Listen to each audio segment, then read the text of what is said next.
আজ 29শে শাবান 1447 হিজরি, 5 ফাল্গুন 1432 বঙ্গাব্দ, 18 ফেব্রুয়ারি 2026 খ্রিস্টাব্দ, বুধবার সন্ধ্যা ইসলামী ফাউন্ডেশন বাইতুল মুকাররম সভাকক্ষে জাতীয় চাঁদ দেখা কমিটির সভা অনুষ্ঠিত হয়। সভায় 1947 হিজরি সালের পবিত্র রমজান মাসের 1447 হিজরি সালের পবিত্র রমজান মাসের চাঁদ দেখা সম্পর্কে সকল জেলা প্রশাসক, ইসলামী ফাউন্ডেশনের প্রধান কার্যালয়, বিভাগীয় জেলা কার্যালয় সমূহ, বাংলাদেশ আবহাওয়া অধিদপ্তর এবং মহাকাশ ও গবেষণা এবং দূর অনুধাবন প্রতিষ্ঠান হতে প্রাপ্ত তথ্য নিয়ে পর্যালোচনা করে দেখা যায় যে বাংলাদেশের আকাশে পবিত্র রমজান মাসের চাঁদ দেখা দিয়েছে। এমত অবস্থায় আগামী 6 ফাল্গুন 1432 বঙ্গাব্দ 19 ফেব্রুয়ারি 2026 খ্রিস্টাব্দ বৃহস্পতিবার থেকে 1947 হিজরি সালের 1447 হিজরি সালের পবিত্র রমজান মাস গণনা শুরু হবে। আলহামদুলিল্লাহ। প্রেক্ষিতে আগামী 26 রমজান,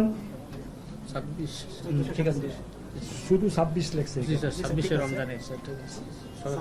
আগামী 26 রমজান 1447 হিজরি 2 চৈত্র 1432 বঙ্গাব্দ 16 মার্চ 2026 তারিখ সোমবার দিবাগত রাত্রে পবিত্র রাইলুল উদযাপিত হবে ইনশাআল্লাহ।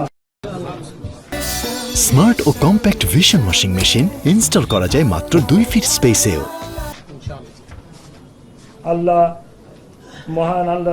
মহান আল্লাহ পাক আমাদের সকলের ন্যাক আমল সহ কবুল করুক, আমাদের ন্যাক মকসুদকে পুরা করুক।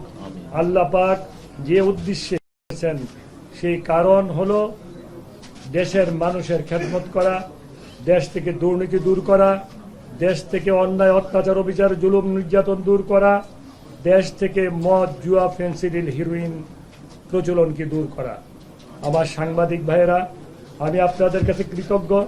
আমি আপনাদের কাছে কৃতজ্ঞ জানানোর ভাষা নাই যে আপনারা এত কষ্ট করে, এত সময় নষ্ট করে আপনারা এসে এখানে উপস্থিত হয়েছেন। আল্লাহ আপনাদের ভালো করুক। আল্লাহ আমাদের সবাইকে আল্লাহর হুকুম অনুযায়ী চলার তৌফিক দান করুক। আসসালামু আলাইকুম ওয়া রাহমাতুল্লাহি ওয়া বারাকাতুহু। হিন্দু ভাইদেরকে আমার শুভেচ্ছা। যে মাননীয় মন্ত্রী, আজকে তো চাঁদ দেখায় গেল এবং দেশবাসীর প্রতি আপনার আহ্বান কি থাকবে? দেশবাসীর প্রতি আহ্বান থাকবে একটাই জিনিস, আল্লাহর হুকুম অনুযায়ী চলা। আল্লাহ যা পাক হুকুম করেছেন, আল্লাহর হুকুম অনুযায়ী যদি আমরা চলি দেশে শান্তি আসবে। আল্লাহর হুকুমের বাইরে চললে দেশে কখনো শান্তি আসবে না। প্রধানমন্ত্রী, আমার একটি প্রশ্ন হচ্ছে, আমাদের দেশে কিছু চালুবাজি রয়েছে যে এই রমজান মাস উপলক্ষে মুসলিম দেশে জিনিসপত্রের দাম অর্ধেক কমিয়ে দেয়, কিন্তু আমাদের এখানে তার উল্টা বিভিন্ন খেজুর, তেল, চাল ইত্যাদি ইত্যাদি দাম বাড়িয়ে দেয়। তো আপনি এই দামগুলো স্থিতিশীল থাকার জন্য কিছু করবেন কিনা? আমার বিশ্বাস আমাদের মাননীয় প্রধানমন্ত্রীর নেতৃত্বে আমরা সেই সমস্ত কালোবাজারিদেরকে বঙ্গোপসাগরে ছুড়ে ফেলবো ইনশাআল্লাহ। আমাদের মাননীয় প্রধানমন্ত্রী এইভাবে অত্যন্ত কঠিন, উনি জনগণ ছাড়া কিছু বুঝেন না।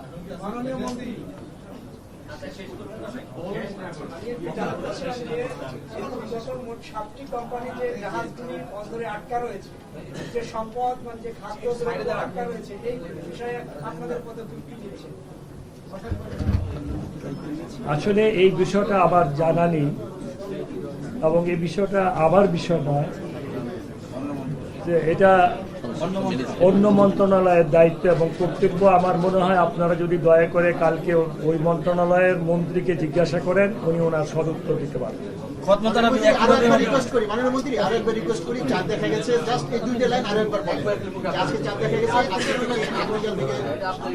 আসলে আপনারা যে মাননীয় মন্ত্রী কন, আমি বললাম জনগণের কামলা।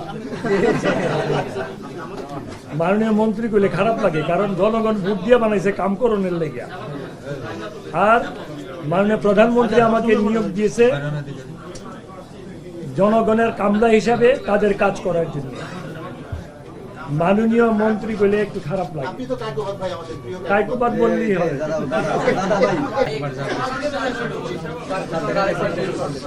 বাংলাদেশে আকাশে পবিত্র মাহে রমজানের চাঁদ দেখা গিয়েছে, আলহামদুলিল্লাহ।